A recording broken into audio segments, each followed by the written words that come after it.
I'm Commander Shepard, and the Unnamed Games podcast is my favorite podcast on the Citadel. Shepard out.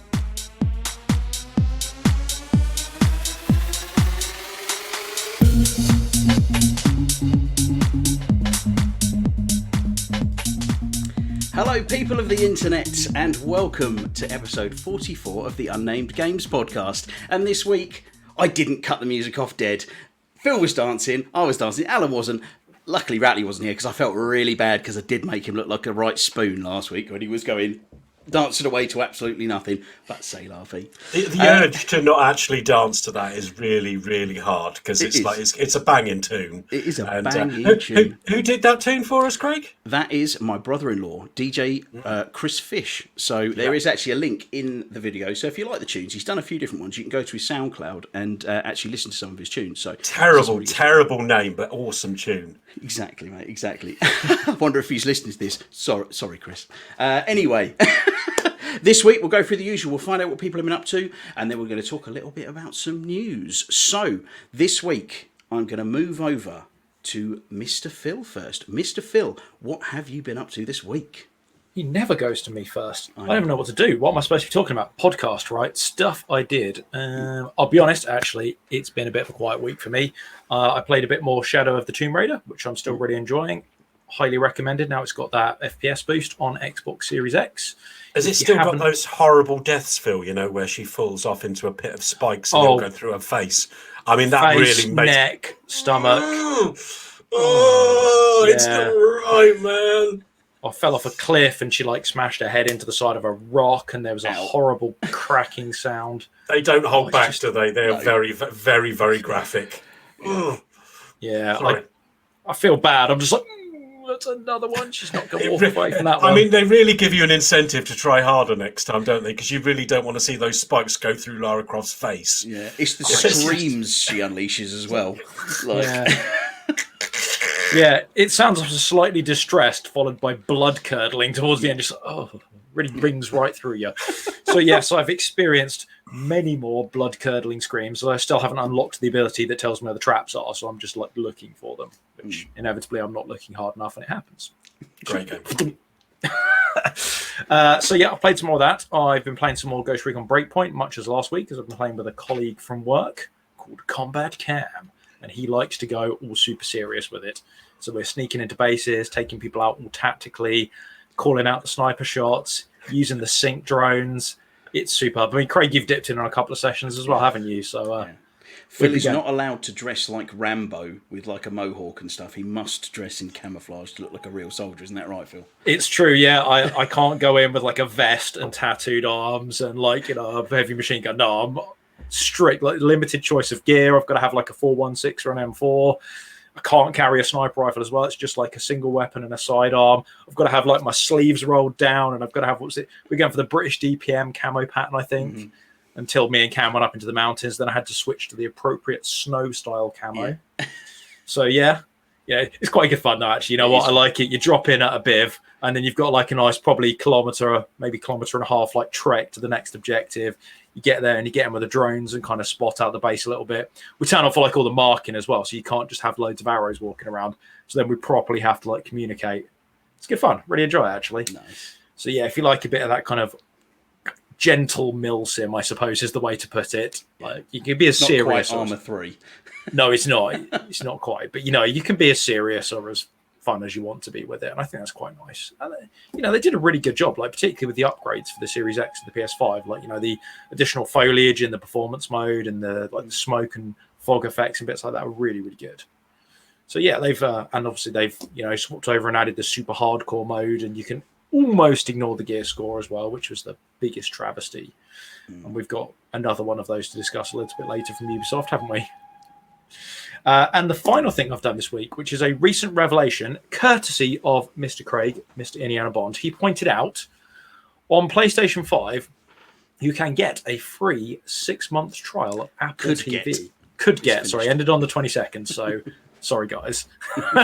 Late to the boat on that one. But I have now started watching Mythic Quest. For those of you that don't know, it's got the guy from It's Always Sunny in Philadelphia, Rob McElhenney. Mac. There we go, Rob McElhenney. And basically, they've made a TV series about running a game development studio for an MMO called Mythic Quest. And it goes through all the various tropes of like discussing how they monetize the game and how they sell items in there. And I've just watched that fantastic episode where they put like a flaming sword on there for $250,000 and somebody bought it. Yeah. And the guy who does the monetization just has like a crisis of conscience. He's like, Yeah. what have I done? Like, well, not a crisis of conscience, more a crisis of faith. He's like, what can I do now? People will buy anything. It's like, my life is over. I can sell anything. It's like, we'll just like rename the arena or something like that, and I'll sell it for like $1 million, and somebody's going to buy it. And I won't spoil the punchline of that particular episode, but the ending's quite entertaining for it. And all is resolved, ready for the next absolutely mental episode. So if you like your video games and you like watching TV series, which I think covers the large majority of our market, I would highly recommend Mythic Quest. Sorry if you can't now get it for free.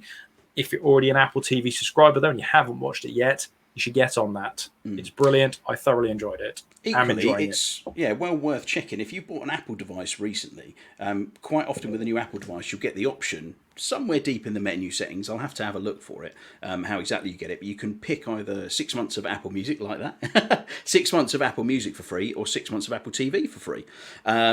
But worst case, even if you don't have that, you know what? You can subscribe to it for 1 month for $4.99, and I would quite happily pay $4.99 to watch just Mythic Quest. But the problem with that, Craig, is that you keep giving me this advice, and I keep signing up for stuff, and then I forget to unsubscribe, and then I get told off by my wife 3 or 4 months later down the line.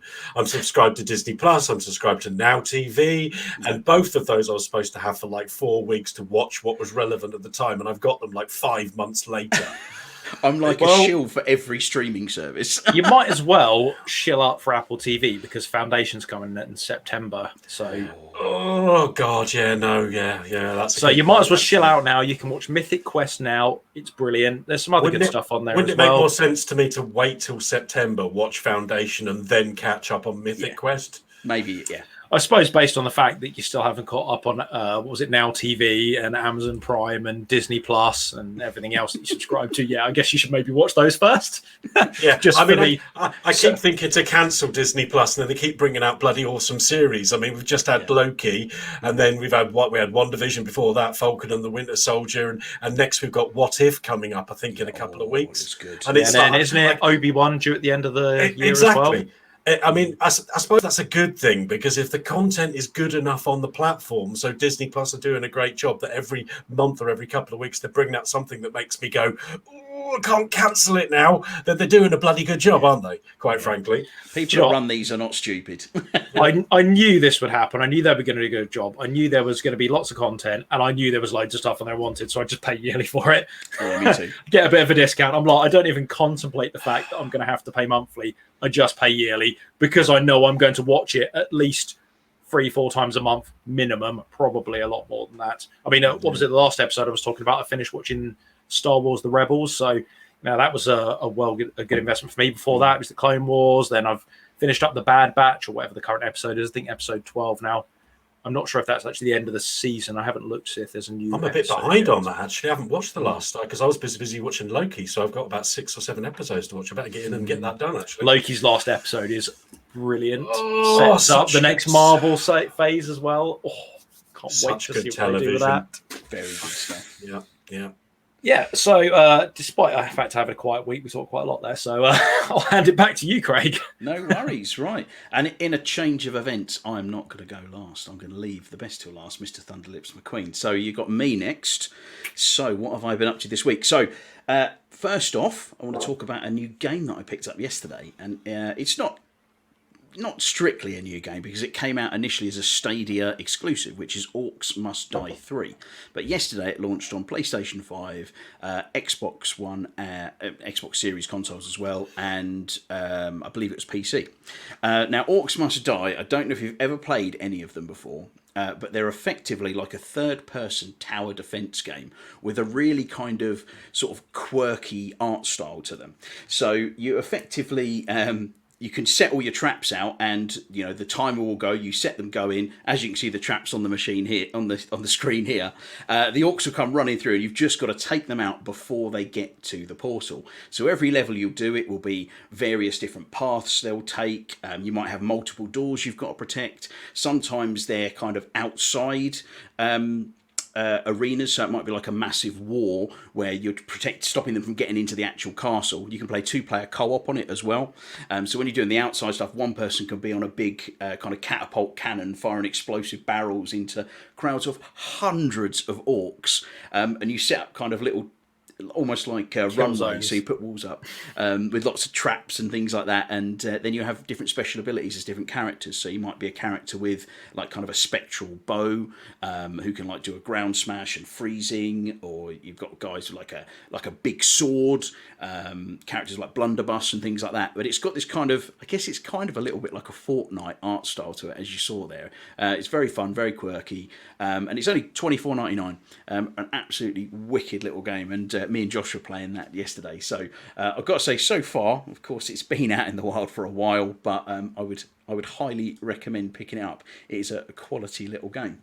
The other thing I've been up to is I actually watched Nobody, the film with Bob Odenkirk.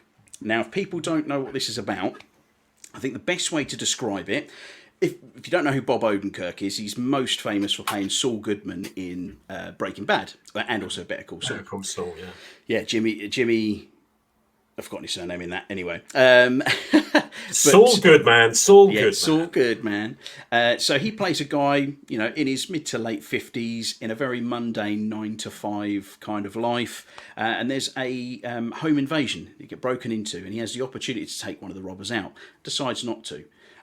He then, later on in the show, decides, with a bit of something happens, he decides he is going to go after them. And if you kind of imagine John Wick, but with a lot more punching and hitting people with pipes, is a very good explanation. And it's a little bit more fun. So it's that kind of revenge type film that way. You've seen it, haven't you, Alan? What did you think? I absolutely loved it. I mean, it's actually directed by Ilya Naishuller, and the other film that he directed is Hardcore Henry.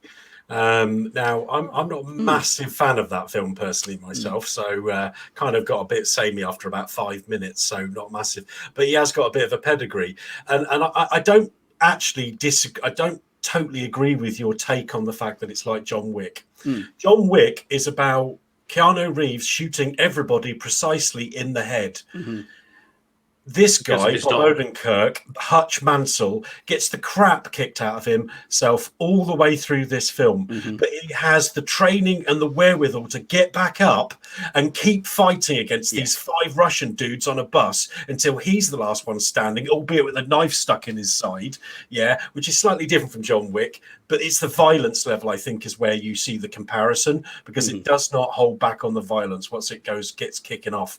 And it is just phenomenal. I mean, it's the fighting to me is what seems like the most realistic thing, because it's like, as I say, that fight on the bus, it's like he's not like he's built, he's not like super strong, he just there, and this is what kicks it all off. This just like him defending this woman on the bus, and these guys are all connected to the Russian mafia, but he gets the crap kicked out of him in this fight, but he's still the last one standing, and it's so good. It is so good. I think it's got about 74, 7.4 on IMDb and 84% on Rotten Tomatoes at the moment. So we're not alone. Yeah. When I say it's like John Wick, I sort of mean the overarching story. It's like it's a revenge type thing. He's certainly nowhere near as precise and slick as Keanu Reeves is in that film. He's a lot more rough and ready.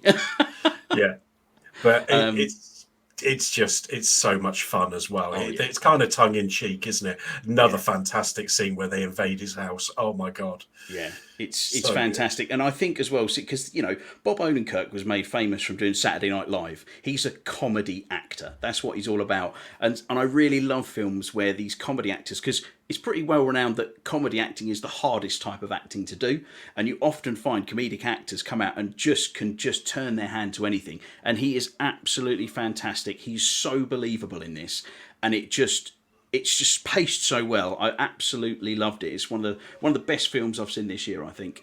Well, absolutely brilliant. It wasn't cheap, was it? I remember having this conversation with you because we were originally going to go and watch it, weren't we? When I came down to see you for E3 at the cinema, and we never got around to it because I think we had too many beers, didn't we?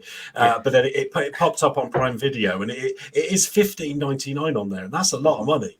And I was kind of like, I'm going to pay $15.99. And I spoke to you, and you were like, man, this movie is worth $15.99. So, and I totally agree with you. I did not feel like I wasted my money. I will buy this film when it's available on DVD or digital, because obviously but it is so worth it, and I cannot wait to watch it again. It's so good, really fantastic. Yeah, I know you haven't seen it, Phil, but you need to rectify that. I mean, I was just watching the trailer. I was sitting there. I was a bit mesmerised from it. I was like, that looks brilliant. The way he's taking out those guys in the house with a baseball bat to the face. It's so good. Looked a bit savage. I was quite surprised about the hardcore Henry link, actually. I kind of, that's where it's almost like shot from a first person perspective, isn't it? Mm-hmm. Yeah. So I remember that. Because wasn't there there's a music video that did the same thing? Yeah, and I can't remember who it was by. What sparked the trend. Yeah, it was I don't know if it was a music video that started. It was a YouTube video. It was a Russian, believe it was Russian from its origin. And it might have then been adapted from this YouTube video into a music video. And then it was the Doom original movie. Come on, we all know that with Carl Urban. It's the only good thing in that entire movie. That 1 minute where it suddenly goes into first person and he's like, dun, dun, dun, dun, runs around the corner and it's just like the Doom game, and they just segued that in to what was a really mediocre, totally forgettable film, and then that 1 minute is like, oh my god, that's so good. Yeah, and then what they did was they made that sequel to it that was an absolute travesty because it didn't have anybody famous in it. Didn't even know. Watching it. It looked like a web series. It was extremely low budget. I looked at the trailer once and went, not even gonna bother. No. Yeah, I literally looked at it. I was like, go on then. Watch like the first 10 minutes. I was like, no. but that's the daddy. That's the first time the first person camera in a movie it's probably other ones people would tell us, but that's the first one I remember. Yeah, that had I forget the guy's name now. He's a South African actor, was in District 9. And also 18. I know you mean. I can't remember his name. Completely slipped my mind. Fantastic actor. He's also in that Matt Damon movie, where he goes to the space station. He does all of the. We're rubbish, aren't we? It'll come to me. Absolutely rubbish. Anyway, so that's kind of the main things. There is something else I've been doing, but I'm not going to talk about it yet because we're going to slide over to Mr. Thunderlips McQueen because we've been playing a bit of this together. But I will move over. Mr. McQueen, what have you been up to, sir? Oh, sorry. I was just looking up who was in District 9, so I could tell you but unfortunately I was a bit slow. I'm rubbish. Right, so what have I been up to? So obviously we've already talked about Nobody, so that thing I watched at the beginning of the week. I haven't very loud keyboard there, Phil, so type quietly please. You're interrupting my monologue. Thank you very much. As far as computer games, so I don't know whether I mentioned this because I was off last week, so I finished playing I actually finished playing Black Mesa. And I played the last 3 levels, which was a complete revamp by the Crowbar Collective of the Zen level, and it was awesome. But don't get me wrong, at that point the game had got to the difficulty level where literally I just died and just kept on trying to push forward, and it was kind of more of a slog at the end. I'm sure if I go back and play it again, I'd more be like, oh yeah, I've got to run there because Gonash or Gonad, whatever he's called, the first boss that you fight in Zen, he's like running at you at supersonic speed, and then you accidentally run the wrong way, and all of a sudden you're like dead. Yeah, that was it. I actually meant to talk to you about that because I wasn't on that week when you were talking about it, and I have Black Mesa as well. I'm not as far as you. Good. It's so halfway good, through man. it. It's really well done. They've done an amazing job. And sorry. I now get a recommendation on my Steam every time I log in to buy Black Mesa. It just pops up. It's like the first thing. It's like, Alan has recommended this. Yeah. And it never goes away. It's every time now since you bought it, like 2-3 weeks ago. I mean, how long have I been on Steam? Because I mean, I've had my rig for a couple of months, and that's the only game I've reviewed. I felt strongly enough about it that when Steam asked me, I was like, I've got to tell other people how good this game is. Because if you just think, no, it's Half-Life redone. Yes, it is, but it's so much more. And Half-Life is a classic seminal game. awesome, but not to take away from the last 3 levels, which are done amazingly well redone, but they were a bit of a slog. And I was grateful when I got to the end. I was like, good, I've done it. I'm happy. I will go back and play it another day, but I'm done. And then I started Witcher 3. I've got picked that up on the Steam summer sale for the ridiculous price of $6.99 for not only the full game but the two add-ons. What's it? Hearts of Stone, and what's the other one? Blood and Wine. Blood and Wine, which everybody says Blood and Wine is almost like a fourth game.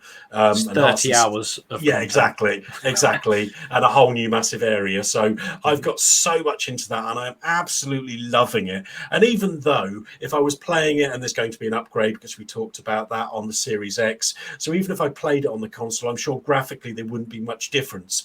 But I am playing on the PC, and I just remember when it first came out and looking at it, people who were playing on the PC, and they were going, "Ooh, look at how nice it looks on Ultra," and it was so much crisper and so much cleaner than it was on the console, and it does look gorgeous, but I don't think there's too much difference between the two. I'm about 26 hours into that and absolutely loving it.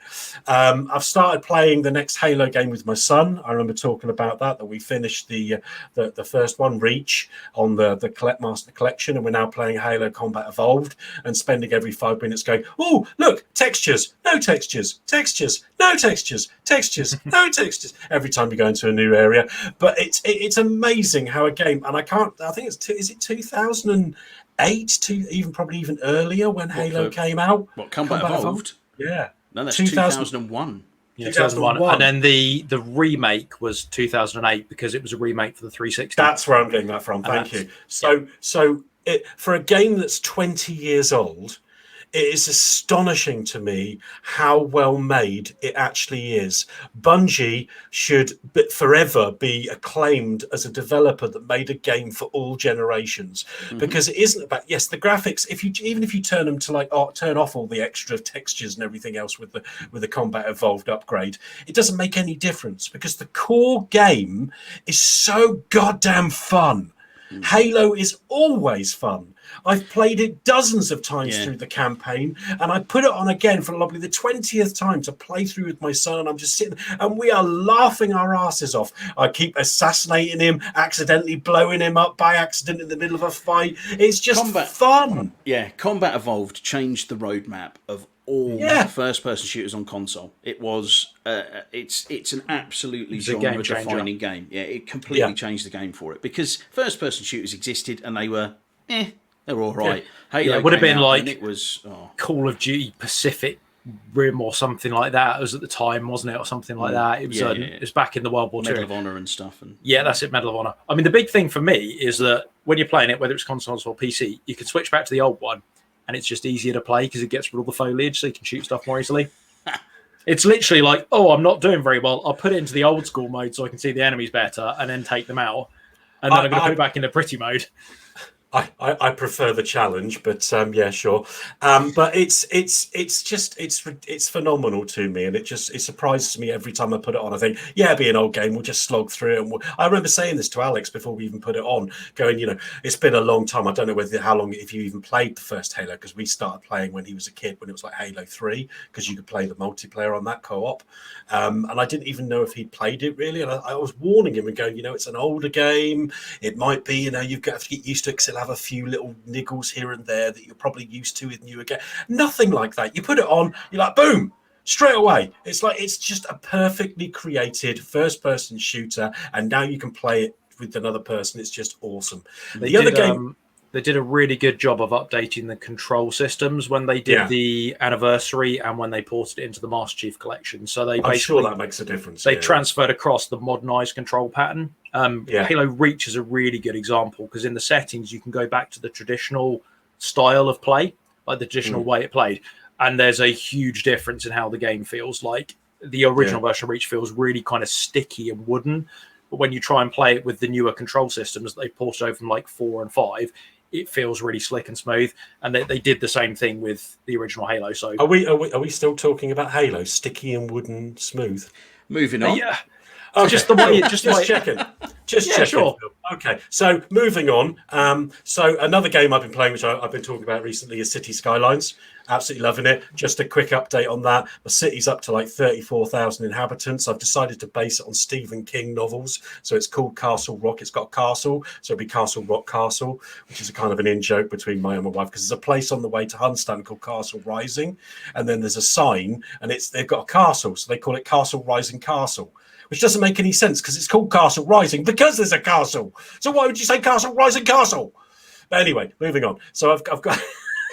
I will at some point be posting some videos of tours of the city, I think, when I get around to figuring out how to do that, and posting some videos maybe in the Discord channel. If anybody's interested, please pop a message in there if you are interested in what I'm doing. If you're not, then I won't bother and I'll shut up about it. But I'm really loving what I'm doing with the city, and if you're actually interested, I'll be happy. There's no reason why we can't do a little video and pop something up in the channel as well. Yeah. So, but if you don't care, then just tell me that as well, and I'll stop talking about it. But I'm really into it. I'm really addicted to it because it's a fantastically in-depth game, so rewarding, and I love building things. And building this city is really filling me with a lot of joy, which for me is like a big thing because I'm just so unhappy.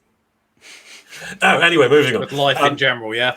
Anyway, moving on. No, I'm not at all. I'm just messing about. So the big one I'm going to talk about is what I've been playing this week, New World. Okay, so I mean, Jeff, my Uncle Jeff, old Uncle Jeff, he's had a busy week, hasn't he, really? I mean, he shot himself into space in his penis ship, and he's had what some would class as a very successful rollout of a massively multiplayer game. Because I have to say that I've been playing this game and it has not been a disaster. I've actually been playing games that have been released, like Outriders, that have been absolute shit show. And this game, it seems to be running so smoothly, unlike this trailer.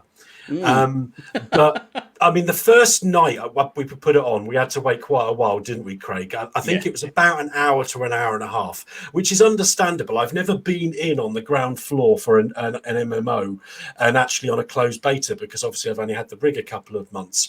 And it was starting at 5:30 on Friday, and when we jumped in to get it started, I was like, it said 30 minutes, but that was a lie. I was like 2600th in the queue to get into the world. And I think we waited for about an hour to an hour and a half. Yeah, about that. And but it's calmed down now after literally 2 or 3 days. Jumped in last night and I went in straight away. When like you're one in the queue and boom, you're in. So it was just that first night. Everybody wanted to try it.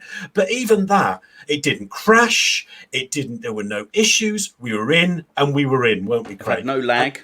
No lag, no problems. And I have to say, I haven't seen any bugs in the game apart from some very, very minor ones. No faces inside out, no creatures walking across the sky instead of the ground, nothing. In fact, it's a solidly made game. And one of the things that you'll notice, first of all, about it is it's absolutely gorgeous. And that is something, and I'm not going to touch on it too much, but that is something that Phil's going to be touching on in a little bit longer. But I've got it capped at 60 frames a second because of this issue, and Phil will talk about that in a bit. But as the boys in the podcast keep reminding me, because I'm always having a go at them about it, I only see the world in 30 frames per second anyway, so it doesn't make any difference to me.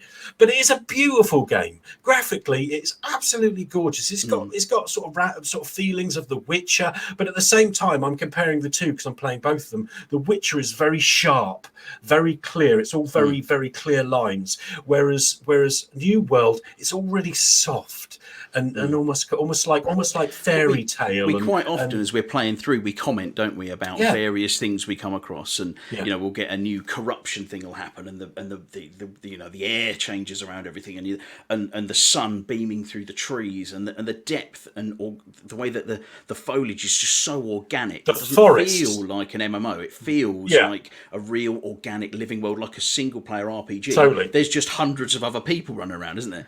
Well, definitely when you get into the towns, but the forests are just gorgeous. You've got the mist rolling through, the god rays, all the trees moving, and then you see, it's like we were stood there fishing, weren't we? Calmly having a little bit of a fish, just relaxing, just with that. And it's really involved as well. I mean, a lot of that stuff, and we'll get into that in a second, but really enjoying the fish and just relaxing, having a chat. And then this guy, you can see him in the distance, just this tiny little pixel, closer, closer. And he's just running straight, runs in the water and runs straight past, scares all the fish, doesn't seem to care a who. Bloody idiot. Totally ruined the atmosphere. Is this in Amazon's Lumberyard engine? It is. Yes. Yeah, because that's supposed to be kind of designed to be a next-gen gaming engine, wasn't it? It's pretty special, I have to say. If you haven't seen it, Phil, get online and check some videos out. I have to say the actual graphics are definitely, they are above and beyond. It's the best looking MMO, and quite frankly, it's better looking than an awful lot of I think it's better than Black Desert. Yes, yeah, definitely. Without a doubt. Really? Without a doubt. It is gorgeous, man. And as Craig said, when you go to like a corruption area, it all turns kind of red and dark and everything. It's so beautiful. It's gorgeous. Yeah, I think the main difference, like just when because it's going to draw comparisons to other MMOs. It's a very different MMO from other things. And Black Desert, again, it's very much it's like a glorified slot machine. It's just scattered farming bits of enemies, just dotted all around the map, and it just feels like a game. Whereas this has that, they've tried, you'll go for huge areas where you just run across the map and you can just go and you're chopping trees down or doing, farming for little bits there, and then you'll come across pockets of wolves or, there might be, some zombies on a farm or something like that. But it's very organic the way it is. It doesn't feel like you can't move anywhere because everywhere is just covered in little pockets of orcs or something dotted around. And it's just that organicness that's different to it. Yeah. Yeah, that's good. I mean, I haven't checked it out yet, and I do intend to because let's be honest, I'm a graphics whore, so I'm always going to check out the pretty games.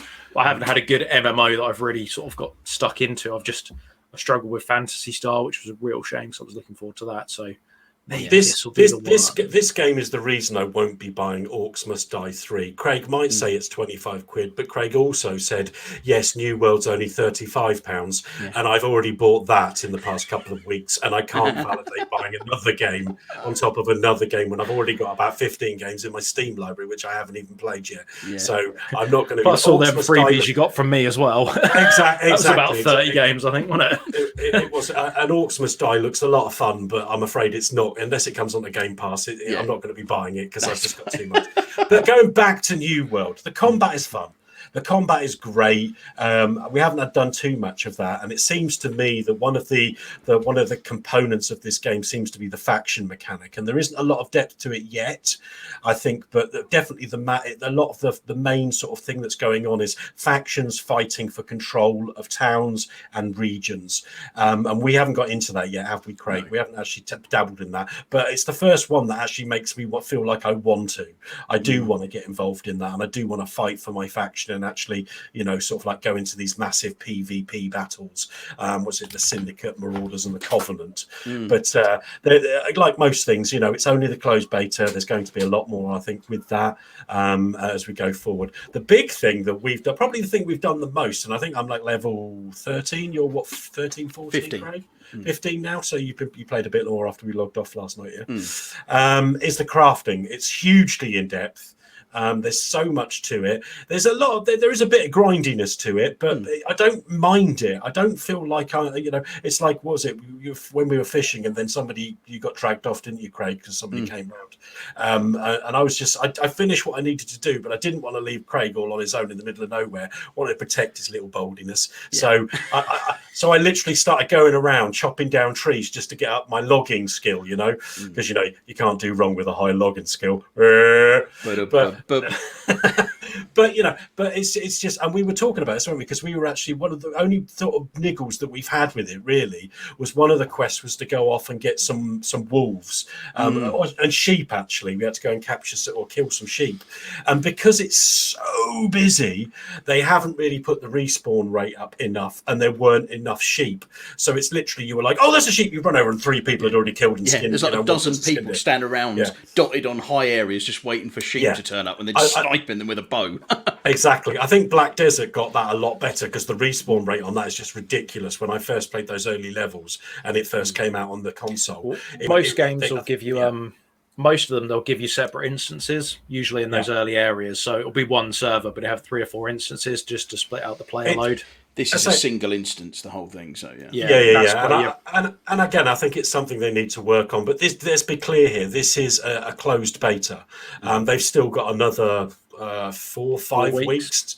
To 4 tie weeks, I off all believe. these loose ends, and it may be that some of these things are actually just set up that way for the closed beta and may be changed, hopefully, for the full release. But yeah, that's the only thing we had an issue with, didn't we? Because there was the other time when we were hunting for the wolves, and that was a bit easier because there were less people. It was a bit further away from town. You go into town, it's like it's been invaded. I actually feel sorry for the NPCs because they're all kind of standing around with a shocked look on their face because there's hundreds of strangers looks like Comic-Con.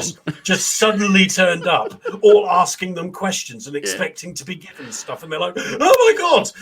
So the NPCs are actually in shock, I think, and need to have some resuscitation. There's actually something I wanted to touch back on that you only briefly touched on with the combat. You're saying how the combat was really good. Now that is a real differentiator on this MMO than any other MMO really, is the way that the combat works. So with many MMOs, it's very, very stat based, and it is, you'll have your 1 to 6 spells or different type of attacks, if you like, and you kind of spam across the different attacks. You get patterns that kind of buffs will affect other ones, and it's a very particular type of playing, very much like your Final Fantasy game, isn't it, Phil? It's that kind of, you sort of work your patterns. There's combos, it's designed to set up in combos. It's whereas this, rather than being your standard kind of MMO fare, this is more like playing a single player action RPG type. So something like The Witcher or something like Dark Souls, for example. So you have your light attack, you have your heavy attack, you've got your blocking and dodging. You then have special abilities or spells, and you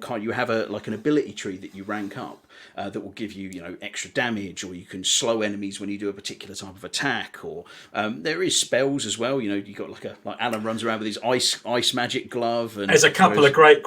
I've just opened up a couple of great little special extra features, haven't I? I've got one which is almost like a turret, which fires like ice shards at anything that I've put it near. And but my favourite one is the one that almost shoots like this trail of ice, and then this huge pillar of ice just comes up out of the ground. And if you do that exactly right, it takes a massive chunk of health off. So I'm pushing that magic user in my build. So it's cool. So I mean, so the combat is very, very. It's a lot more active. It's a lot more physical in the way that the combat is, and that's something that's always.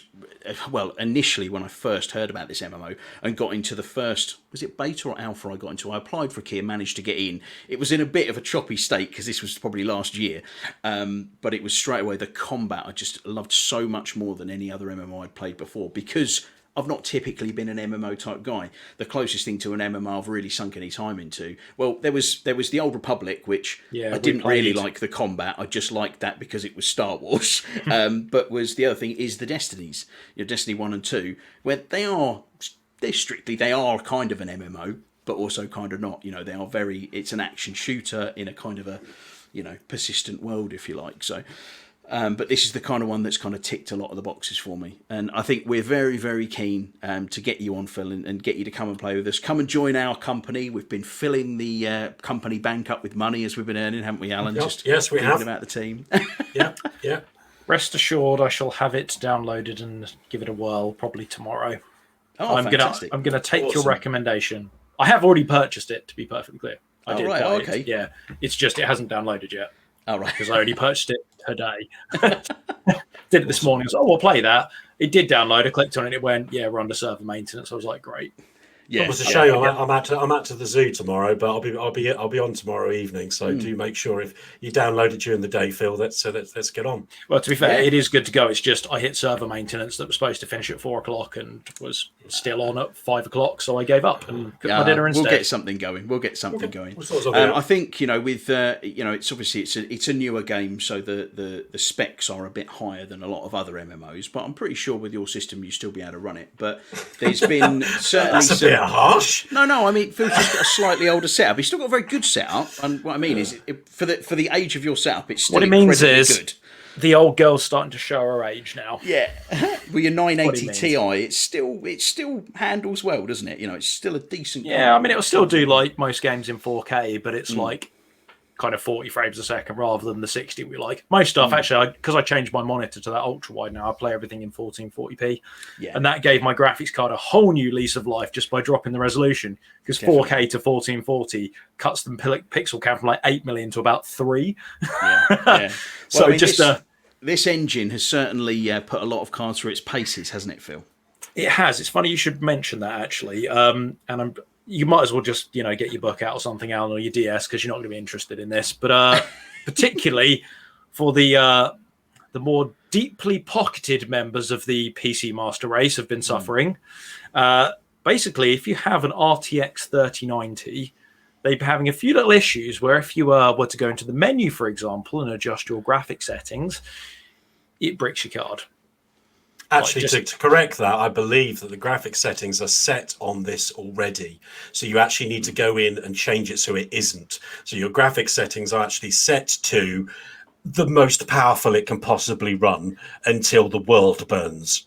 Yeah. And it's not strictly the settings you set, because we're talking about 3090, so they can handle this game on max settings. But basically what happens is, in the menus, the frame rate isn't capped. So if you're playing the game and then you go into your menu and you want to adjust something, the game goes, and it basically makes the GPU run at 100% utilization, which then makes it go bang. So, initially Amazon... Like 6,000 frames per second, probably. Yeah, exactly. Yeah, it just goes hell for leather. So, yeah, they said it's, I might actually be able to tell the difference then. Probably not, mate. Hey, let's not kid ourselves here, Alan. That PC you've got at 30 frames, mate, you're going to be set for the next 10 years. There's no point upgrading. You're going to see the money it cost me. So basically it was due to uncapped frame rates in the menu. Specifically, it seems to be EVGA cards that have suffered really heavily. Now, Amazon initially kind of didn't acknowledge it. They were like, nah, it's fine. We've done loads of play tests. It's not that a problem. And then they kind of came around to like, actually, yeah, this is a bit of a problem. As of yesterday evening, they have released an update patch that now caps the frame rate in the menus to 60. So if you're playing it now, you shouldn't have any real issues with there. EVGA have also pitched in. They are replacing any cards that got bricked by the game. That's good. Which is really good, yeah. So that was a recent... Why are they replacing them and not Amazon? I mean, I don't want my company coming around and asking me why I'm asking such questions, but it seems like a logical question to ask. So it's going to be something to do with the way EVGA have programmed their card. Right, so it's not Amazon's fault per se, it's more the graphics card settings. It's a combination of both. So there's Amazon in their game engine didn't limit certain things in the game, and then that's interacted with specifically EVGA's tuning of the cards to cause them to run at this 100% utilization, which is what makes them fall over. I've seen that basically Amazon have obviously acknowledged it. They were recommending basically use override controls to cap your frame rate in the game. That was their fix. They've now released a patch that's basically automatically implemented that for you. So that's not a problem. But because it's specifically, there are other cards allegedly that have had this problem, but 80-90% of it all seems to have been these EVGA cards.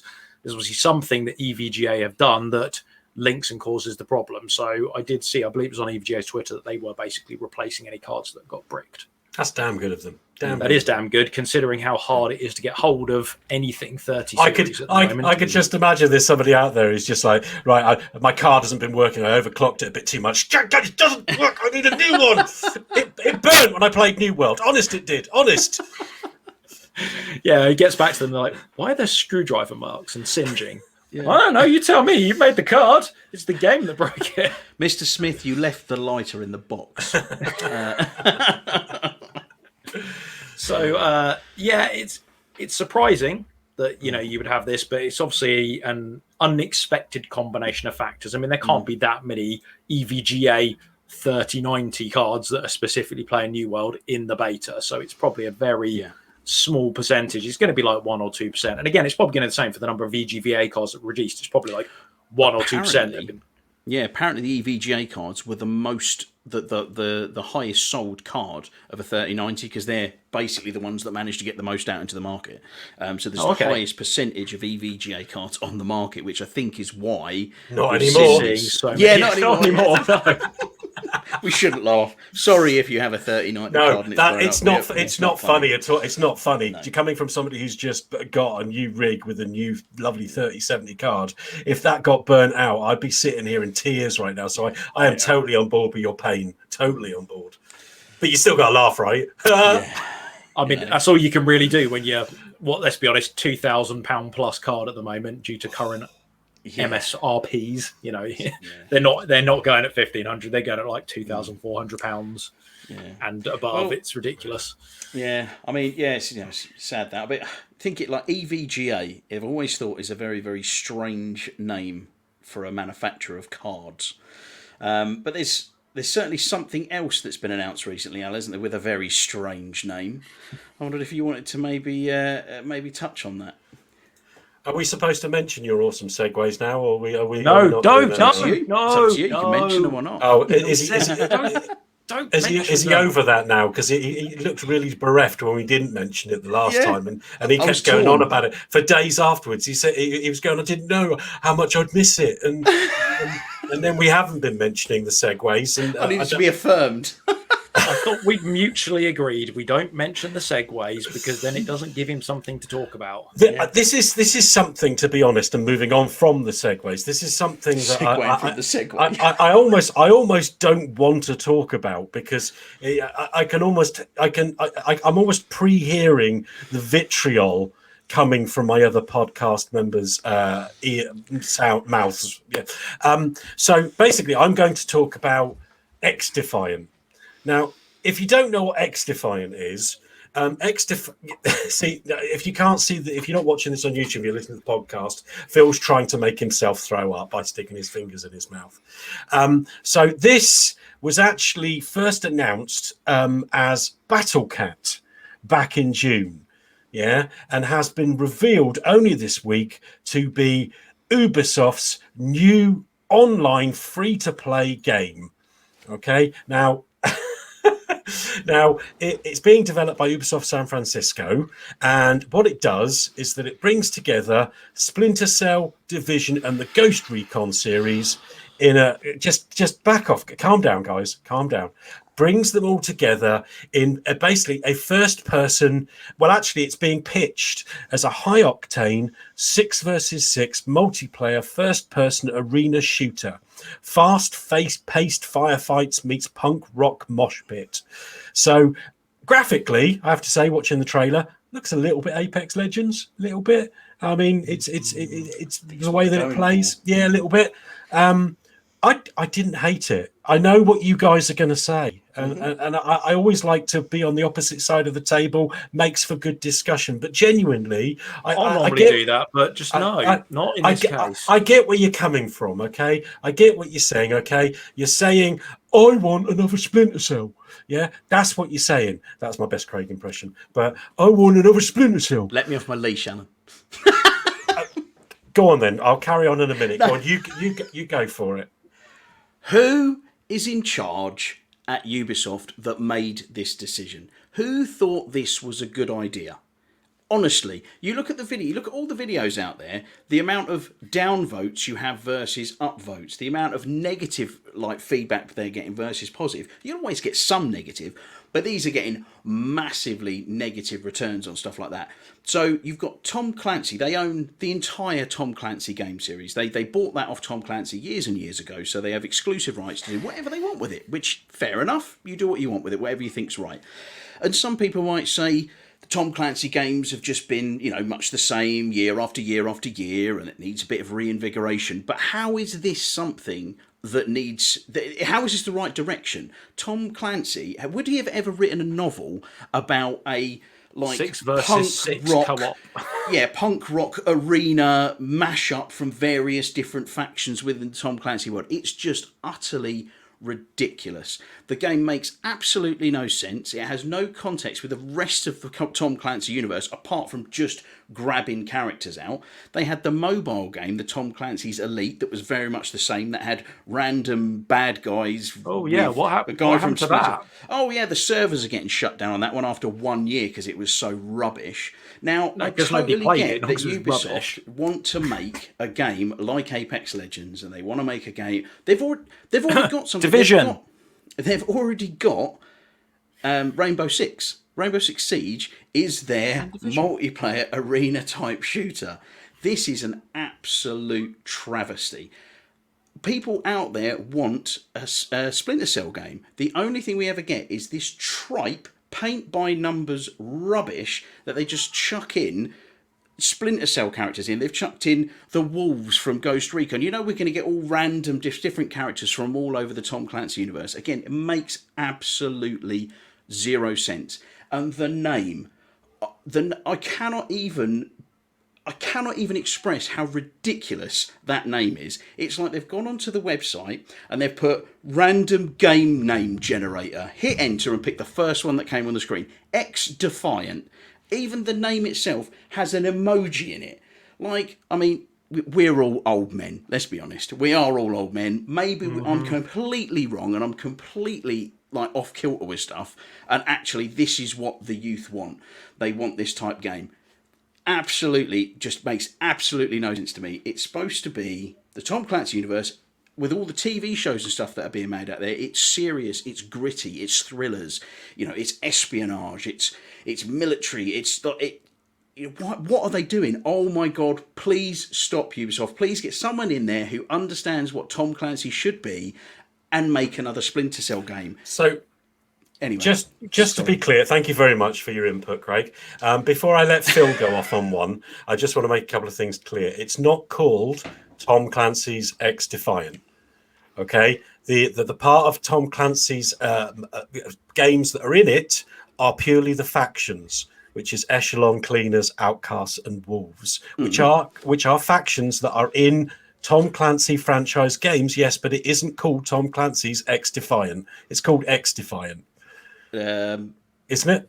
No, it's called Tom Clancy's XDefiant. It just comes up at the start of the video watching. It says Tom Clancy. Okay, but I would like to say that that maybe there is an audience for this. I think that what I just watched from you really gave me a flashback to when Blizzard came out and announced the mobile game of Diablo. Mm-hmm. And don't get me wrong, there's an awful lot of the developer not reading the room right, and I think that applies in this situation as well, because there is a massively passionate fan base for these games, such as The Division, and such as the Splinter Cell. And a lot of people have been going on for a long time that they want Splinter Cell, and people like yourself, and me included, are very aggrieved that they're not announcing Splinter Cell, a new Splinter Cell, because every time we watch E3, every time we see another announcement, we're like, let it be Splinter Cell. We've done it. We do it continuously. And we are just upset that it isn't Splinter Cell and they're trying to do something different, which, as you say, isn't necessarily marketed at us. Me, myself, personally, I am sick and tired of Splinter Cell and, sorry, not Splinter Cell, of Division and Ghost Recon. The same formulaic claptrap time and time again. Those four games are the same game in a different environment with the same loot system and the same gameplay and the same thing over and over again. Yeah, and I am bored to hell of them. That is my opinion. So I am actually saying to myself, sorry, folks, just a sec. I'm actually saying that I'm actually pleased with them for trying to do something different, using the franchises that they have every right to use. And if people are upset, they have every right to be upset because they're not getting what they think they want. But that doesn't mean this is necessarily a bad game. Now, Phil, off you go. As was I say, well, based on your comment there, you just said that you're fed up of The Division and Ghost Recon all following the same steps, basically, and they're always the same game. Well, that's because Ubisoft did a crap job with Breakpoint. They took The Division, which was a very successful. That was a new step for them. The Division, they hadn't done that sort of large open world multiplayer game and The Division with the dark zones and stuff like that. And then they realized that was successful and they made The Division 2 and they went, that's really successful. And they took Ghost Recon, which is a hardcore mill sim, and they turned that into The Division. So they just took a model that they make money from and then they broke another game that we liked and turned it into the same thing. All they've done there is they've looked at it and gone, Call of Duty does rather well, doesn't it? So does Fortnite. We need one of those. The Division isn't enough. And you know what? When we tried to do it with Ghost Recon, it didn't work. So why don't we just try it again with Tom Clancy this time? And they released Hyperspace. That didn't work. So this is the new Hyperspace. Yeah, Hyperspace didn't work. They did that mobile one. That didn't work. And I'll tell you what, the reason everyone's so aggrieved about Tom Clancy, specifically Splinter Cell, is not because they won't make Splinter Cell games, because they shoehorn him into every other frigging game that they make without remorse. They put him in a mobile game. They put him in Breakpoint. They put him in Division. They just put him in everything, but they won't give us a Splinter Cell game, which is what we want. Like, again, it's that not really in the realm. And that's my whole point. That's it. I mean, are we a whole community where it's like we don't get what we want and we all have a temper tantrum at what they do? That's what you're doing. You said it in your own words. You said, "Oh, they're overusing it and they're not giving us what we want, which is Splinter Cell." And that's the whole point. Yeah, we're having a go at them for this game. We haven't even. This game is in early development. It could be brilliant. It could be a great game. Let's not dismiss the game. Okay, I'm talking about the game here. Yes, it's not got the best title, but there have been plenty of games that have not had the best title. It's in early development. Let's not kick it to the curb before we've given them a chance to show us what it is. Sacrilege is what it is. It's sacrilege. It's another Ubisoft copy and paste exercise. That's my issue with it. So they broke Breakpoint by copying and pasting the Division. What they've done with this is they've looked at Call of Duty and Apex Legends and gone, we can just copy that, but we'll stick Tom Clancy in it. It's a copy and paste exercise. I don't disagree with that, Phil, and there's 100 other developers in the world that do exactly the same thing. Every game came from somewhere. Yes, Ubisoft are very much responsible for very much looking at a generic keyhole and going, we can fit as many games in because that makes us money, because that's what they are. They're a business in the business of making games that make them money. And there's a massive audience out for those games. Are we going to dismiss... Oh, of course we are, but I'm just going to go on with this. Are we going to dismiss EA for Madden or for FIFA bring out every year? Yes, we are, but they're still going to do it and they're not going to change the FIFA game because it makes them millions and millions of pounds every year. And Ubisoft are doing either. They're going to keep bringing out the games that make them money, and we can whinge and throw temper tantrums all we like because they're not making the game that we want them to make. I can almost guarantee to you this is not going to be successful. Almost clearly guaranteed, because they are marketing to Tom Clancy fans. This is not a game towards a Tom Clancy fan. Yeah, that is not what it's all about. And my issue with this game is, we've not played it. We've not really seen much of it. It could come out and it could be an absolutely fantastic 6-player multi-shooter arena malarkey. Could be. It could be the next best. Yeah, it could be the next best esport thing out there. That is not what my problem is. The game could be fantastic. My problem is that they have again taken the things that we love and put them into something that is completely irrelevant to the universe. And again, Tom Clancy and everything that is around Tom Clancy, what it stands for, and the universe and the world that it is, it doesn't fit with what it is. They need to start bringing stuff back out that fits with where it is. Have they not learnt their lesson from Ghost Recon? They mixed it up in the Wildlands was very successful. That game was absolutely brilliant. Brilliant game. Hugely successful game. Ghost Recon, when they announced it initially, we were all super excited. This is like Wildlands, but they've actually added that extra level of realism, which was one of the criticisms that Wildlands had. It was a little bit too arcadey. So they made it a bit harder. So we're going, oh, fantastic, this looks brilliant. You get injured, you have to go and hide up and you have to bandage yourself up. And then all of a sudden, hold on a minute, what has this game got gear scoring? I'm picking up an M4 that's got 3 points more damage than the last M4 I had. There's a reason that game was an absolute travesty and just didn't work. They then invested a huge amount of money getting it back to where it should have been, and it is actually now a fairly okay game. But it's taken 2 years to get it. I'd be interested to see where the profit margins are on that game, because at the end of the day, Ubisoft are not going to learn any lessons if they still make money, and that's what it's always about. And this is what we were discussing the other week, wasn't it? We were talking about the fact that if they can make a game like this is a free to play online game. Right. And at the end of the day, if it isn't successful at the beginning, they can keep ploughing and keep working away at it for another 6 or 12 months.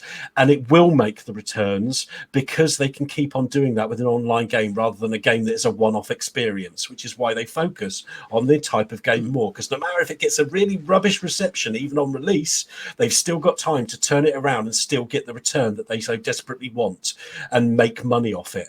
And that's what they're all about. At the end of the day, Ubisoft we hate them because they don't hide what they are. They're a money-making company, and they'll do whatever it takes to make money.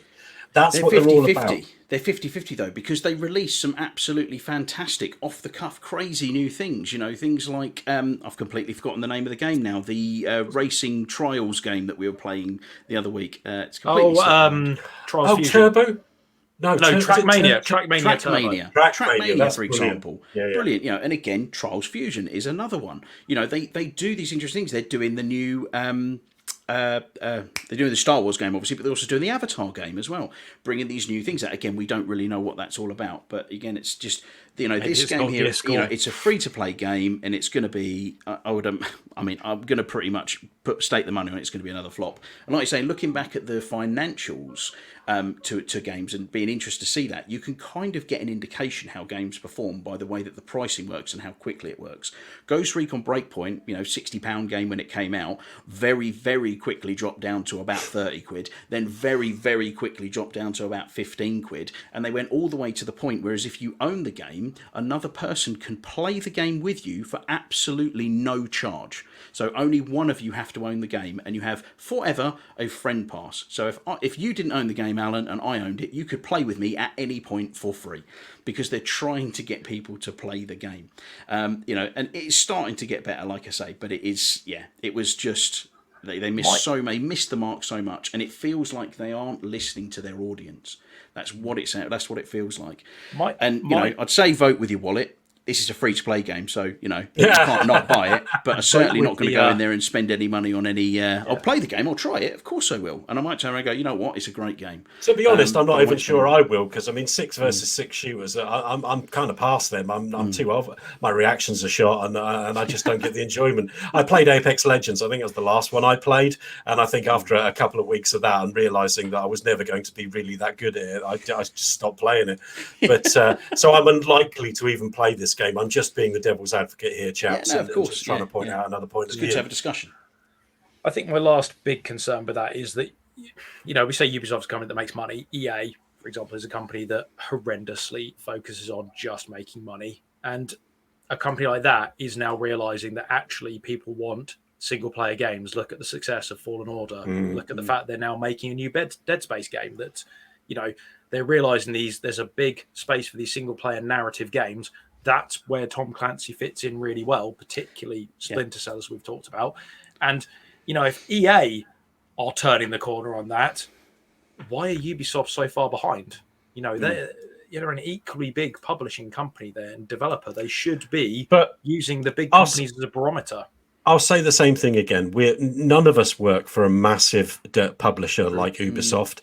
None of us are privy to the financials of this massive company. You talk about games, like Trials Fusion and what was the other one, Trackmania, which are fantastic fun games. We don't know. Maybe it's games like The Division that actually bankroll games like that. For all we know, we're not privy to that information and how it works within their company. Maybe they have the wherewithal to actually try stuff like XDefiant because they have the money to be able to for it to fail and for them to try and make it, because it might be the next big thing. It might be the next big Apex Legends or the next Rainbow Six Siege that makes them an absolute bankroll. So, but we don't really know that. All we know is that, it's not the game that everybody wants. It is very early for this announcement, and the devs are already there. I watched the trailer when they were for the announcement. They were almost begging people to contact them via social media so that they could get their opinion. I don't think they're going to be very happy with the response, judging by what I've seen, because most of the response will be, make more Splinter Cell and this is shite. But mostly that'll be most of the social media response they'll get. But there is going to be an early gameplay test on August the 5th. And if you are interested in that, I'm not, but if you are, you can register at the game's official website, and the game will be coming to the PlayStation 4, 5, Windows PC, Xbox One and Series X, and streaming with Amazon Luna and Google Stadia if you really want a edge of your seat experience. So you know what we need to do? We need to get on that beta and just downvote it. Oh, that's something else. They'll have a survey at the end, won't they? Right at the end, and I'm going to shoot that seagull. Is that your place or your place? I can't tell. I think it's probably you, son, isn't it? Bloody seagull. One thing, this could be the deal breaker. This could make you want to buy this game. It's going to have cross-platform play, boys. You can play against somebody on a Google Stadia or an Amazon Luna. Sold. Absolutely sold. But the fact of the matter is it going to be, so if I'm playing on my Xbox Series X with ray tracing and they're playing on their Luna, is that going to be out of support ray tracing? I don't know. Because what we're finding is there's a lot of systems now that are starting to struggle a little bit with ray tracing, aren't they, Phil? Don't say it. Don't say it, Alan. That's Yes. the word. Yes, they are. Not specifically games, but systems. So, yes, there has been a teensy little announcement from the the makers of F1 2021, released on the 16th of July. So it's been out, a week-ish, give or take. And they have run into some horrendous instability issues, particularly on the PlayStation 5. It's mainly formulating sort of bugs and glitches where the gameplay is stuttering and lagging, and they're basically not getting a smooth experience. So just reference, it was Codemasters that released this game, and they've released many F1 games, and they've been brilliant. Stunning looking, this game as well. Absolutely incredible. I mean, it's one of those things where, like, every year they do an F1 game and they kind of up the graphics and it gets a little prettier, but they don't really add anything new to it. This year they did add a whole new kind of story campaign mode, so that's supposed to be very, very different, very interesting, and a bit of a change from the norm of the F1 games. So that's quite interesting. But yeah, I'm circling around the issue here. Basically, if you own a PS5, they've turned off ray tracing as of the most recent patch, and that has fixed all the instability issues. If you are playing on Xbox Series X, S, or PC, you still have ray tracing because there's no issues with the game on there. Xbox Master Race. Xbox and PC Master Race, as it would seem. I believe the exact wording was, as we are aware of some instability issues with the game for a limited number of users on PS5 related to ray tracing. As such, we have made the difficult decision to temporarily disable it to aid stability. We aim to re-enable this as quickly as possible. What is going on with the PlayStation 5? Every week there seems to be another story about how something's not working right on the PlayStation 5. I mean, I'm not being like an ex-boy fanboy here, but it's like, I wasn't here last week, but the week before, I'm sure there was a story about something that didn't quite work on the PlayStation, but was working fine on the Xbox. And again, this week we've got something that's not quite working right on the PlayStation. Well, I mean, what's going on? I think generally, from my opinion, sorry, Phil, jump over you there, but with the PlayStation, they always like to kind of mix up things with their kind of proprietary hardware, much like they've done here with their, fancy SSD drive that's not like an off-the-shelf thing, like they did with the PlayStation 3 when they had the Cell processor, that sometimes makes standard game development a little bit more difficult. Is this indicative of a major issue with the PlayStation 5 that it can't handle ray tracing? I don't think so. It's just a bit of an issue, to be honest. That's pretty much what I was going to say. It feels like it's probably a coding issue, like somewhere, somehow, the code isn't quite right and it causes a certain thing in the ray tracing to request far too many system resources or something like that, or it overtaxes the tensor core. It's like the PlayStation 5 HUD and UI, isn't it? Instead of making it nice and simple, you just make it that little bit more complicated, right? Yeah. Yeah. It just feels like that. I mean, it's a shame. It's frustrating. I mean, the thing is, this is one of their teething problems. The next F1 game, they won't make that mistake, will they? Because they'll know what caused the issue last time and they'll fix it for the next time. Maybe they'll make it Xbox exclusive and then it won't actually be any issue at all. Yeah. I think, it's like, we're seeing very few, like, PlayStation 5 and Series X exclusive games, particularly from third-party developers. And because of the whole kind of COVID thing that's been going on, everything is running that much slower. And whereas at this point, generally in the generation, we would think we would starting to be getting more and more kind of next-gen only games coming out, I think everything is just coming out that much slower. And we are still very much in that infancy of these consoles. And I don't think we're seeing the end of these kind of launch bugs, to be honest. I don't know what you guys I also think there's, you still got quite a significant, there's not that many of these consoles out in the wild. Like, they haven't been able to produce enough because of shortages of silicon, shortages of chips. So that's the other thing as well. There isn't as many of them out in the wild as there would have been this time if we hadn't had a pandemic, for example, as well. So, I guess a lot of their work probably goes into tailoring onto the original PlayStation 4, Xbox One, Xbox Series X, and PS4 Pro. I imagine a lot of the work is tailored and focused on that, so they don't do a Cyberpunk, I suspect. where the game is broken on the old gen and it works wonderfully on the new gen. Going back to what you were saying, and slightly different topic. I mean, Formula One, that goes back to the same reaction things. I mean, I love Formula One, and I'm not averse to a nice racing game, but you need to have the reactions of Lewis Hamilton to play that game. And I barely make it past Australia. To be honest, I've crashed so many times that I'm already at the end, and I always give up before the season's even started. So I don't play Formula One games anymore. But that looks so impressive and so amazing. If I did have the reactions of a man 25 years younger than I am, I would probably want to play that. I think, I really like the fact that they've put a single player like experience into it, and actually a bit of a campaign, because I find with racing games they can almost feel a little bit stale sometimes, because it is just race, reward for it, race, and you kind of move down, but just adding a little bit more like kind of life to it, really. And we've had other games in the past, like Titanfall was a huge one back in the day when that first came out. That was multiplayer only, and people were absolutely gagging for a single player experience with it, which they rectified in Titanfall 2. And I think, to be honest, we can all, as a cast, probably agree that Titanfall 2 was one of the best single player campaigns out there. Absolutely amazing. On that note, you'll be pretty pleased to hear that there has actually been a bit of a discovery online that Respawn, although they're really, really busy at the moment with Apex Legends and obviously the reported sequel to the Fallen Order. Counting their money. Yeah. There has been some rumours of a new single-player game in the works, and it's a new IP. So there's several job listings that have appeared on the company website, and for the new project, it states that it's a brand new Respawn single-player adventure, and apparently it's in the early days, but it's described as a designer's dream playground with the freedom to innovate made possible by the unique universe that it inhabits. Which, it all sounds pretty darn exciting to me. I've just put a little bit of footage up here of the Titanfall 2 campaign, because there's never a bad time to put the Titanfall 2 campaign on the screen. And it kind of got me thinking with this one, because obviously there's nothing more to know than what we've seen on there. Obviously it's going to be very, very early because they're hiring. But I kind of wanted to put it out to you guys. What would you like to see come out of this? Do you want to see something, from this kind of sci-fi universe that we had before? Something, maybe they do something from a fantasy universe. Maybe it's something from an existing kind of property from elsewhere, from a book or a TV show. Have you got anything in your mind that you think would be pretty special?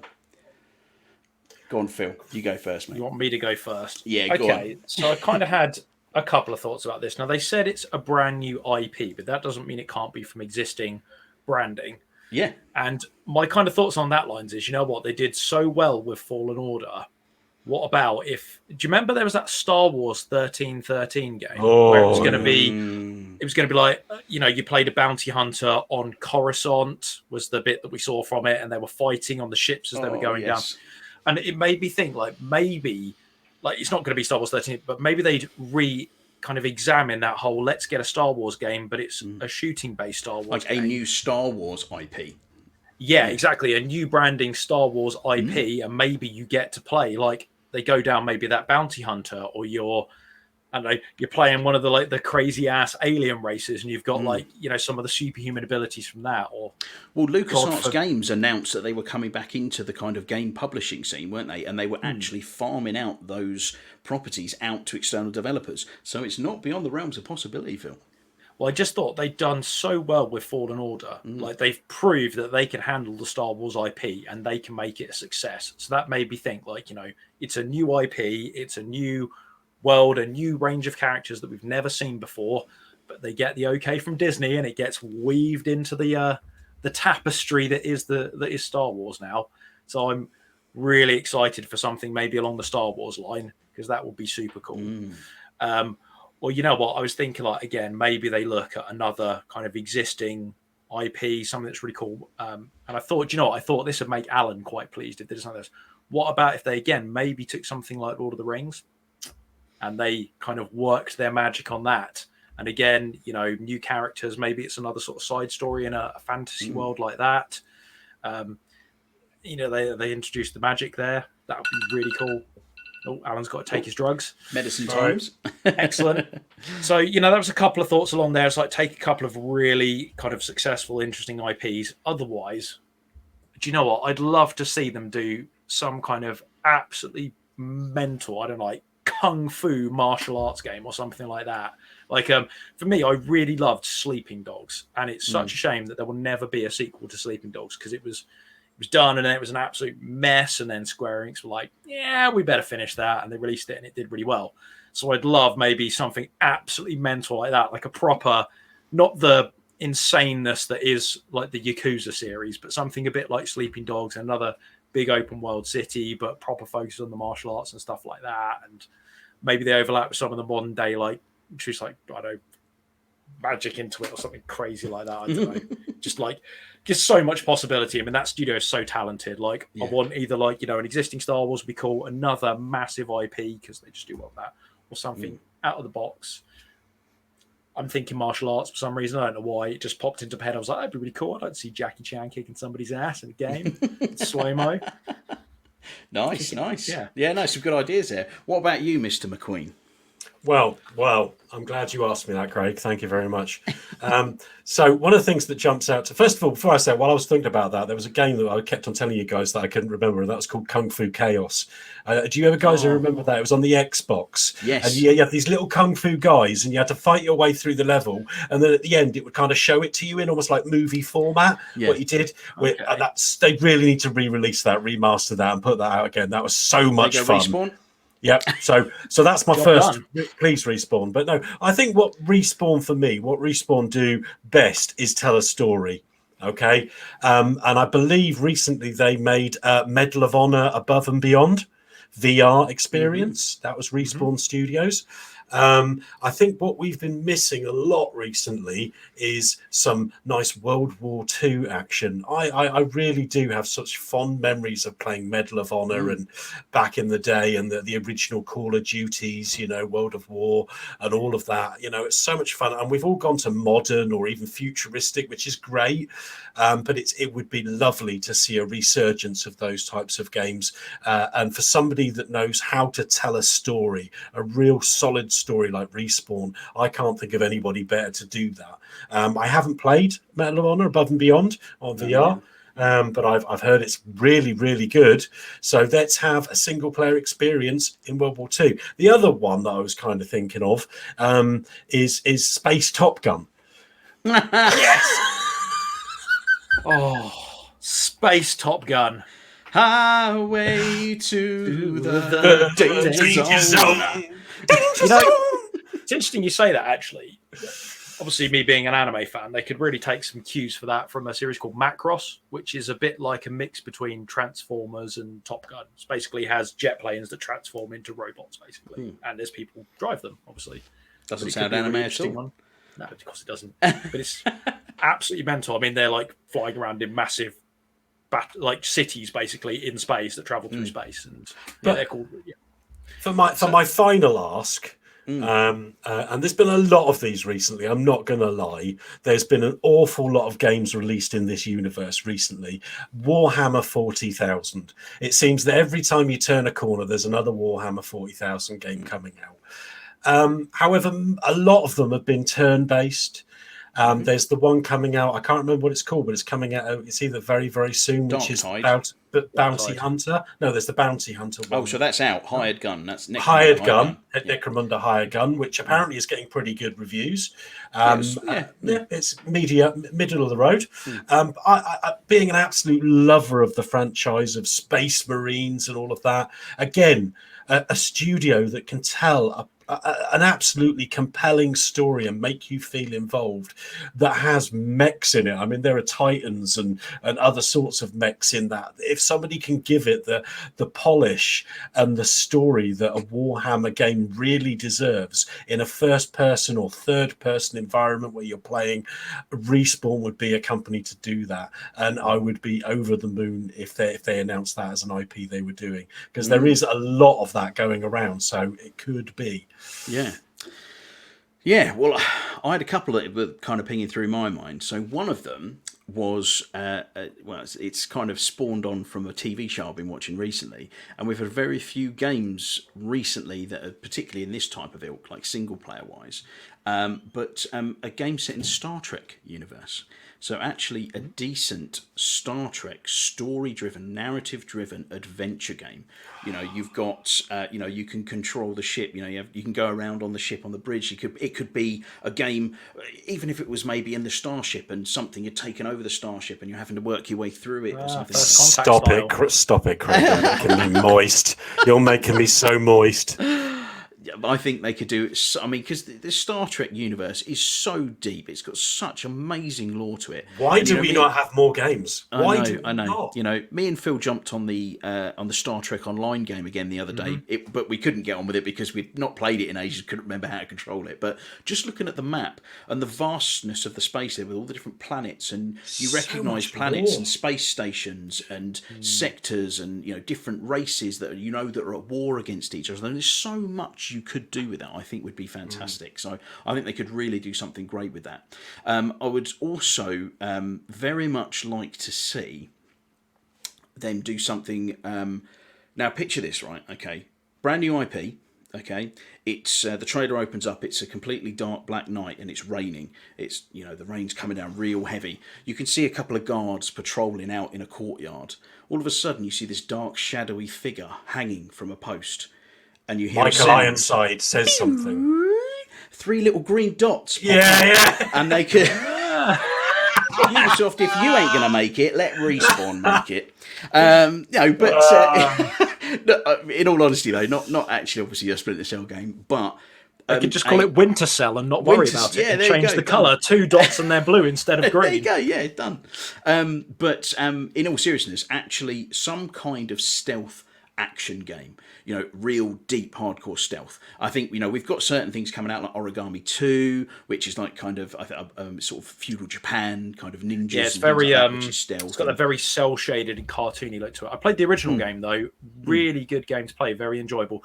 Yeah. Perfect game to play if you're hanging out your arse because it's very slow paced and you just jump in from the shadows and it. Like insight into Phil's life there. They're gonna put that on the box. Yeah, Phil says, great game to play if you're hanging out your arse. Yeah. But there's blowing chunks. There's a real it seems like a real lack of kind of decent stealth games out there because, like I say, Ubisoft decide they don't want to make one. Kojima's not making Metal Gear Solid games anymore. There's nothing sort of big that's really there needs to be something decent fill that void because I still think there's a big market for it. We got Perfect Dark coming, haven't we? Who knows what that's going to be though? We don't. Is it going to be first person? Is it going to be third person? Is it going to be action? Is it going to be stealth?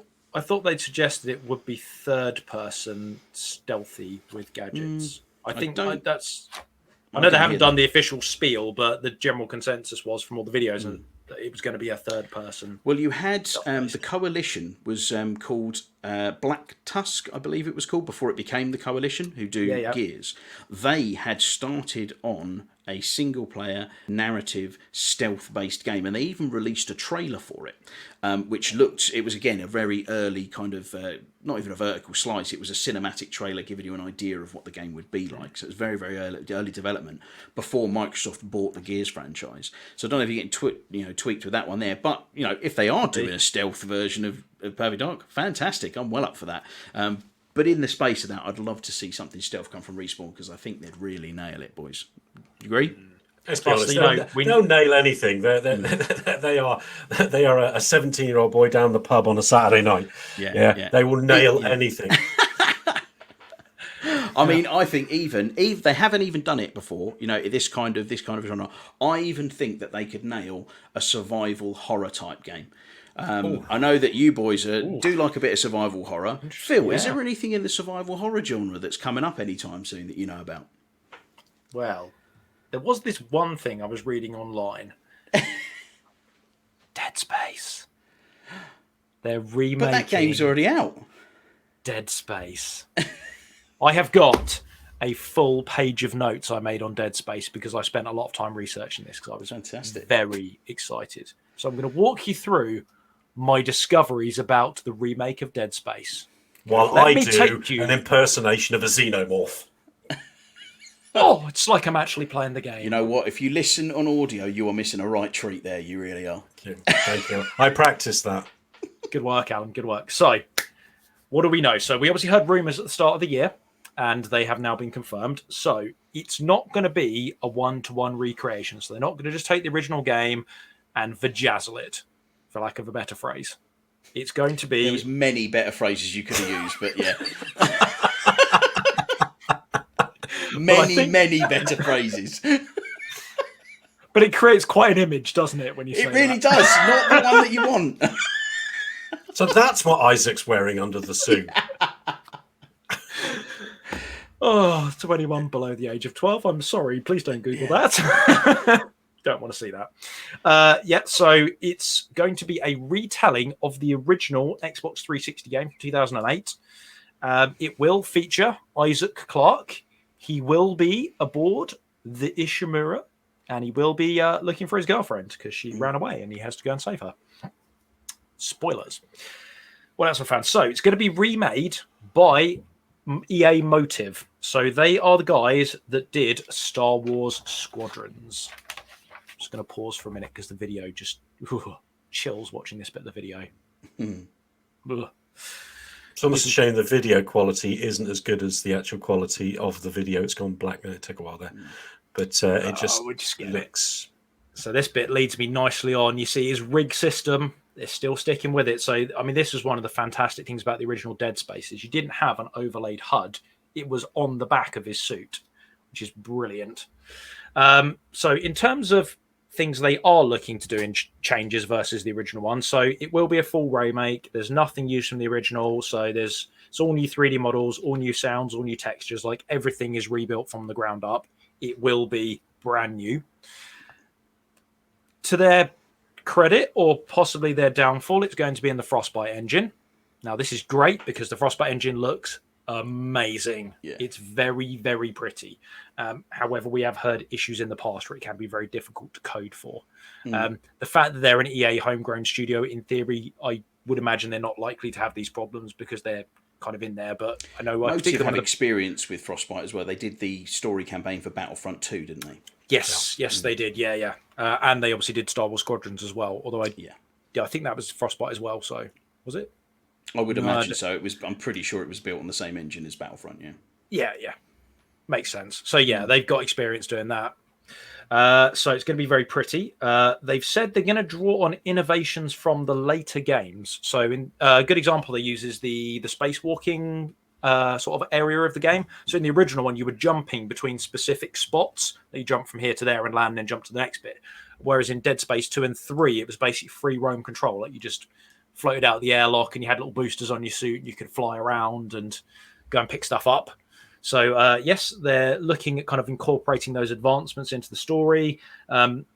Like we mentioned, when you see the rig on the back of his suit, they're going to double down on all of the kind of the 3D interfaces with that. So they're going to update and re-jazz the whole rig system, and they're going to put in like all the sort of, you had like the bullets on the side of the gun. All that stuff is going to be remastered as well. We've got some sounds now to make it more creepy. I love the way you were just expressing your words. Just for the record, this is a game Craig will not be playing.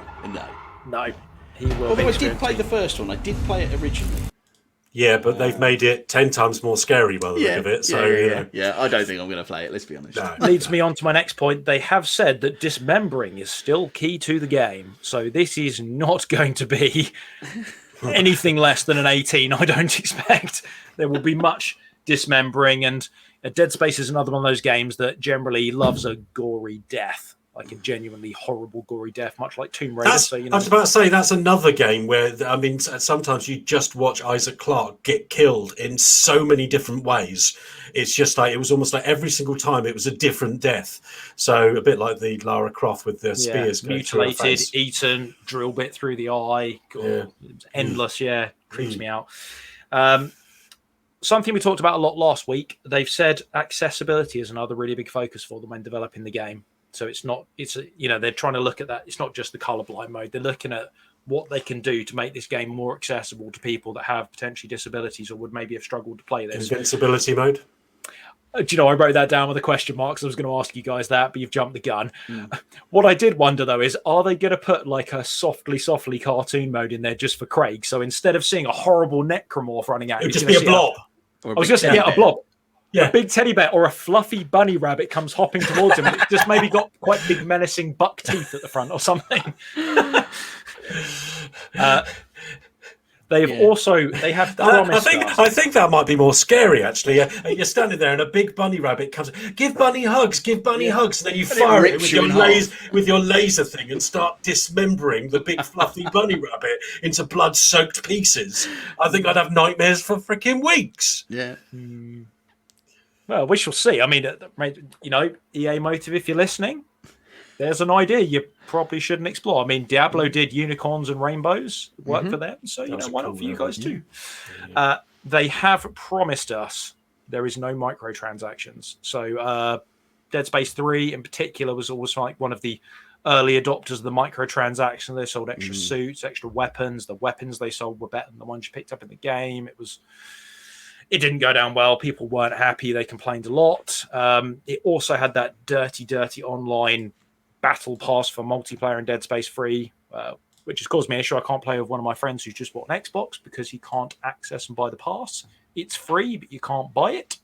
So, can't play Dead Space in co-op if you haven't played it on Xbox before. So, they've none of that on that point as well. They haven't confirmed there's going to be any multiplayer or anything like that.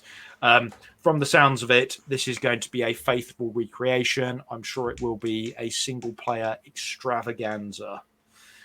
Anything else I wrote down? Oh, it's only going to be for next gen as well. So Series X and S, PS5, and anybody with a monster PC. So, I mean, for me, obviously, I'm just going to put my piece out there because I'm certainly not as excited about it as you guys are. I played through the first Dead Space, really enjoyed it. Fantastic story. Yeah, really scary. Loads of jump scares. Again, not the typical kind of game I'd play, but I had real fun doing it because it was so beautifully crafted. It was such a great game. The second and third ones didn't gel with me at all. It's not that they're bad games. They were, they're rated equally as good as the first one, I think. But they just, well, I'm just talking review-wise, but, everyone's different. But they certainly weren't for me. Am I excited about this? Not really. Will I play it? If when it goes to Game Pass, I'll give it a punt, but I wouldn't go out and buy it because I know I'd play about 20 minutes and go nope and put it down. So I mean it's going to end up on probably EA Play at some point. Yeah, of course it will. So I'll play it then. Go on, Al. You're a big Dead Space fan, as we discussed earlier. I absolutely love Dead Space. Some would say Alan is the biggest Dead Space fan on the podcast. Some would say, but not Phil. Who I'd just like to point out in 2021 wrote his notes on a paper pad despite the fact he's sitting in front of a PC that has Word on it. Well done you. Well done you, sir. Well done you. Shame. That's a tree, man. You killed a tree. Anyway, moving on. No, the person who made the notepad killed a tree. I'm just making sure the tree didn't go to waste, actually, I'll have you know. And when I'm done, it's going in the recycling bin. I can't swear on camera. Touche, sir. Touche.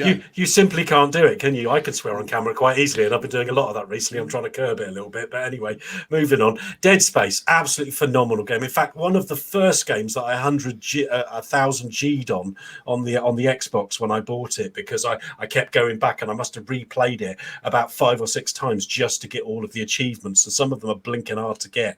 Absolutely love that. That and Dead Rising, I think, were the two of the first games I did. I absolutely loved everything about that game. Towards the end, story gets a little bit it's a bit grindy, and that end boss is a bit and obviously that's some of the points which I think EA Motive are focusing on. I hope that they're going to work on improving those areas where it just fell down a little bit. But everything about the game at the time spoke super quality, and I've watched like a 2-hour documentary from the original developer who was talking about his whole vision for the game and how he how they spent so much time trying to do like the tentacle scenes, and they actually had to go back and rewrite weeks worth of code to actually get it to work properly because it wouldn't work right the first time. They were so dedicated to that, and one of the things I'm really excited about is that watching the two guys from EA Motive talking talking about the game, and they seem so invested. They're not just trying to put a new skin on it and throw it out.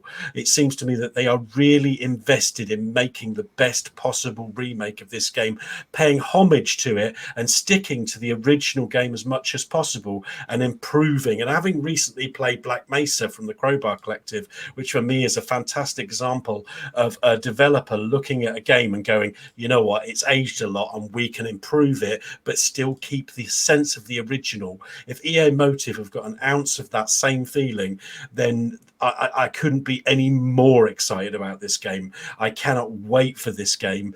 I'm just gagging for this game. So excited. So I'm going to throw another little tippet out there. So about 3-4 months ago, we saw the Callisto Protocol announced. Yes. And that is headed up by Glenn Schofield, he was one of the co-founders of Visceral that made the first Dead Space games. Yep. And it's very much in the same vein of Dead Space. It's sort of a spiritual successor, I think, is how it's described, because it's got, their version of the rig is like, when you watch, there's a video for it. I wish I'd downloaded it actually, and we could have added it in, but they have like a little thing on the back of his neck that's like his health bar, and it's got like a big, scary, horrible monster with lots of teeth that looks like it's about to eat his face Another off. Game Craig won't be playing. And it doesn't even remotely interest me. Tentacles in his eyes and collapses his head, and then he wakes up as the undead, and it looks proper poop-inducing as well, basically. So it looks, again, very much the same vein as the original Dead Space. A 5p moment. Yeah, definitely, rather than a 50p. But made by, some of the original team from Visceral that made the original Dead Spaces. These games are basically going to come out head-to-head. That's great, isn't it? That's absolutely brilliant. What more could you ask for? I love these sort of games. I'm absolutely loving the fact that Dead Space is getting a remake. A game couldn't deserve more. And it kind of brings into line another conversation, which isn't for tonight, but we should have at some point. It's like, what games do we think should be remade? Because we are entering this kind of phase of gaming. Made remasters. Well, it is, but there isn't inherently, in my opinion, anything wrong with that, because when games were first, I disagree. Games 15, 20 years ago, it might be a graphics or the ability that they had to make certain facilities within that game just weren't possible with the processing power they had. Whereas now we can, and they can remake them, but as long as they stick true to the original. Whereas remakes of films, generally, in my opinion, you lose what the original essence of the film had every single time. Every time. I'm not saying in terms of the end result being the same. Yeah, I think it's exactly the same. Take the Star Wars, for example. I was going to say, you just do a sequel instead. the prequels, you did with Star Wars, they were made because he now had the technology to make them. Yeah. Whether that was a good thing or not is another question. Yeah, but with games, I can't help feeling that we are now in this golden age where we are perfectly able to remake older games and make them better because we can't play them now. But going back to Callisto Protocol, which is now currently playing, this game that while I was there. This game Top This job. game looks absolutely fantastic, and as you said, there's so many nuances and there we go. Look, there's your that's the new version of the rig system on the back of his neck. Very cool. Yeah, and take away, and obviously refinements of what was the original kind of the Dead Space and what it's based off in so many ways. I'm excited for both games, and if they both are as good and give me the same feeling the original Dead Space did, and I get that same experience, then quite frankly, great. I cannot wait. Soiled underwear. I'm hoping for a little bit less than that. Yeah, it's certainly a good-looking game. There's no denying that. It looks fun.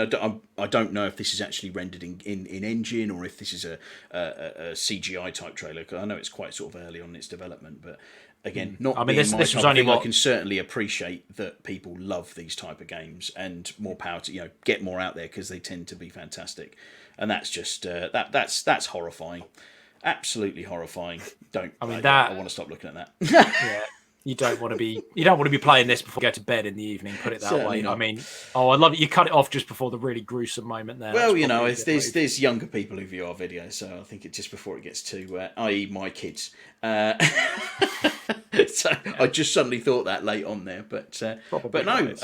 I think it certainly looks like good stuff, mate. But I think we've gone on for another hour and 40 minutes, like we did last week. We've just kind of been let off the leash, and we're just going mad with chitter chatting about rubbish as normal. I think it's probably getting around that time to end, wouldn't you say, boys? So from me, it's a goodbye. It's also a goodbye from Mr. Allen, Goodbye. and a goodbye from Mr. Phil.